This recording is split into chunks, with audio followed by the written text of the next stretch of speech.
I had my first book come out in 2006. It's called The History of Rap and Hip Hop, and that's a book that's primarily aimed at middle school students.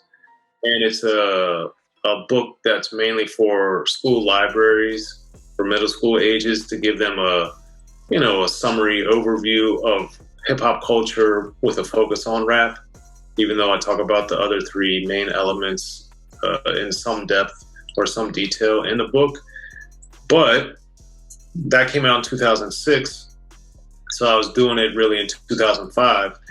And the thing is that throughout my whole career, or even actually before I started writing, people were always like, "Oh man, Soren, you're like a rap expert." And granted, these are my friends in Maryland, but I knew exponentially more than any of them or all of them put together about rap, and that always amazed them.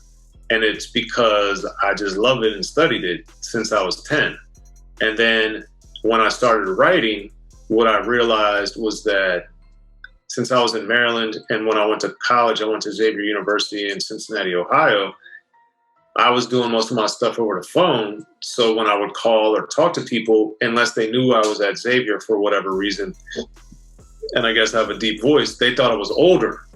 So I also early on understood people thought I was older, and people were surprised, regardless of how old they thought I was, that I knew a lot about rap and I knew a lot about the history and I cared about it.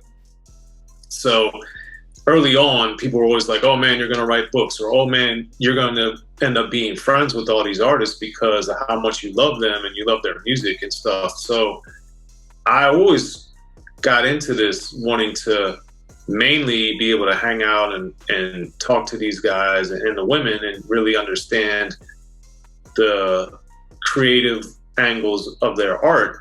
But as that evolved, then people started saying, "You should write a movie, you should write books, you should get on television, you should host these radio shows, you should do all these things," all of which I wanted to do. But I just felt that I wanted to keep progressing with my writing as much as I could because I believed that would lead me to all these other things. And thankfully, and knock on wood, it has to this point. So, I want to write movies. I have written movies, had 2 scripts purchased.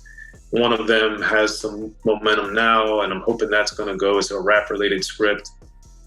So I'm excited about that. And then I just have my new book, The Gucci Mane Guide to Greatness. That just came out this month in October.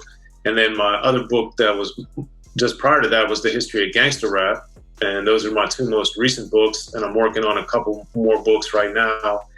And then I got my script. I got Unique Access Entertainment, my YouTube channel. Please go and subscribe and watch me on there. But I've got so many endeavors that I'm working on that are extensions all tied to my love of rap. Because even when I get to the point where my movies or my TV shows that aren't specifically rap related are happening, that's when I want to be like, "Oh, I'm friends with Dana Dane. Let me figure out a way that I could hire him to some capacity, whether as an actor or writing a song or helping me on the production." And same with Exhibit that I'm friends with. Like, these are guys that I'm actually going to their houses.